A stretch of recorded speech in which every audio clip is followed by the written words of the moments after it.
दिल्ली की नॉर्थ रोहिणी थाना पुलिस की टीम ने पेट्रोलिंग के दौरान एक शातिर ऑटो लिफ्टर को गिरफ्तार किया है। पकड़े गए आरोपी के कब्जे से पुलिस टीम ने एक बटनदार चाकू और चोरी की 3 दोपहिया वाहन भी बरामद किए हैं। पुलिस ने आरोपी की गिरफ्तारी के बाद ऑटो लिफ्टिंग के 3 मामलों को सुलझाने का दावा किया है और आगे की जांच जारी है।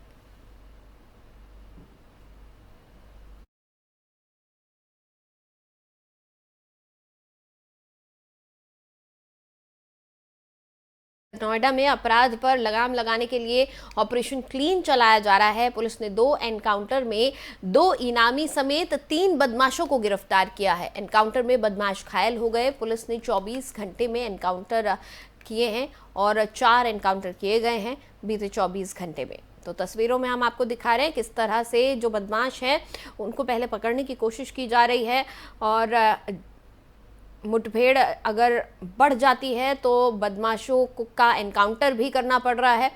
तो बीते 24 घंटे की अगर हम बात करें तो यहाँ पर 4 एनकाउंटर किए गए हैं। तमाम मुठभेड़ के दौरान 2 एनकाउंटर में 2 इनामी समेत 3 बदमाशों को गिरफ्तार किया गया है। उनसे अवैध तमंचे और हथियार भी बरामद किए गए हैं। वहीं पकड़े गए आरोपी के पैर में गोली लगी है, जिसको पुलिस ने गिरफ्तार कर उसको प्राथमिकी उपचार दिलवाया, उसका इलाज करवाया और उसके बाद तमाम बदमाशों से अब पूछताछ जारी है ताकि जो पेंडिंग केसेस हैं उनको सुलझाया जा सके।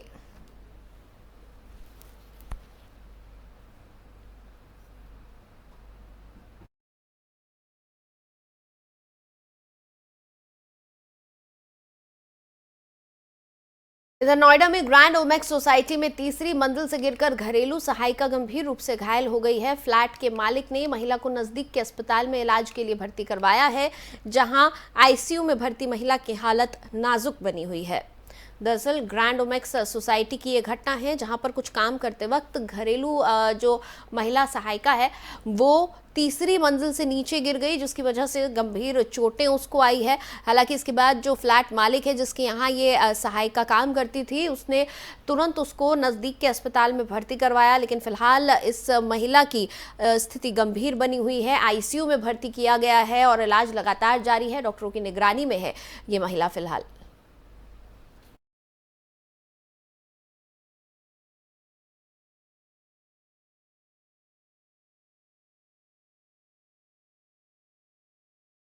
नोएडा के सेक्टर 3 में निजी कंपनी में भीषण आग लग गई। अभी आग लगने का कारण स्पष्ट नहीं हो पाया है। सूचना के बाद फायर ब्रिगेड की गाड़ियां मौके पर पहुंची। लोकल पुलिस और फायर कर्मचारियों ने आग पर काबू पाया। इस दौरान फायर ब्रिगेड की 5 से ज्यादा गाड़ियां मौके पर मौजूद रही। आग बड़ी होने के कारण आसपास की कंपनियों को खाली कराया गया है। तो धुएं का गुबार आप देख सकते हैं और अंदाजा लगा सकते हैं कि कितनी विकराल ये आग थी। आग की ऊंची ऊंची लपटें बिल्डिंग से ऊपर तक उठ रही थी और काले धुएं का गुबार पूरे आसमान को घेर चुका था। आसपास के इलाके में इस मंजर को देखकर दहशत पैदा हो गई थी। इसके बाद तत्काल प्रभाव से आसपास की जो कंपनियां हैं उनको भी खाली कराया गया कि ताकि कोई और अनहोनी ना होने पाए। अगर आग पर काबू समय से नहीं पाया जा सका, आग और बढ़ गई तो आसपास की कंपनियों को भी नुकसान पहुंच सकता था। इसको देखते हुए आसपास की कंपनियों को सबसे पहले खाली कराया गया और लगातार यहां पर कोशिशों के बाद आखिरकार आग पर काबू पा लिया गया। लेकिन आग की वजह अब तक साफ नहीं हो पाई है कि आखिर इतनी भयानक आग इस बिल्डिंग में लगी कैसे। दरअसल एक निजी कंपनी है ये और प्लास्टिक से संबंध रखती थी ये कंपनी प्लास्टिक के उत्पादों से, जहां पर ये आग लगी है।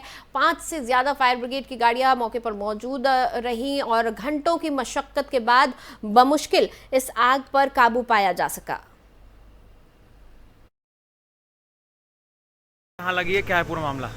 ये सेक्टर 3 नोएडा में C14 एक फैक्ट्री है और इसमें प्लास्टिक की ट्रे जो मॉड्यूलर किचन में यूज़ होती है वो बनाने का कार्य होता है और वो काफ़ी अधिक संख्या में उपलब्ध थी, जिसमें आग लग गई और इसे बुझाने का प्रयास चल रहा है। काफ़ी ज़्यादा स्मोक हो रहा है और हमारे 15 फायर टेंडर यहाँ मौके पर मौजूद हैं और इसको लपटों को काफ़ी हद तक शांत कर लिया गया है और कुछ ही देर में जब हम बिल्डिंग के अंदर प्रवेश कर लेंगे तो इसको पूरी तरह से काबू में पा लेंगे। सर आग लगने कुछ कारण पता लगा? कारण अभी स्पष्ट नहीं हुआ है। जैसे ही आग पूरी तरह से बुझ जाती है हम इसके कारणों को पता लगाएंगे। सर किसी को फंसे होने की सूचना? जब हम लोग आए थे तो पहला काम यही किए थे, जितने भी मजदूर थे उन्हें सबको बाहर निकाला गया था। उनसे हमने पूछताछ भी की थी कि कोई अंदर और तो नहीं रह गया है, तो सबने ये स्पष्ट किया था कि अब हमारा कोई आदमी अंदर नहीं है, तो हमने सभी सुरक्षित बाहर कर दिया।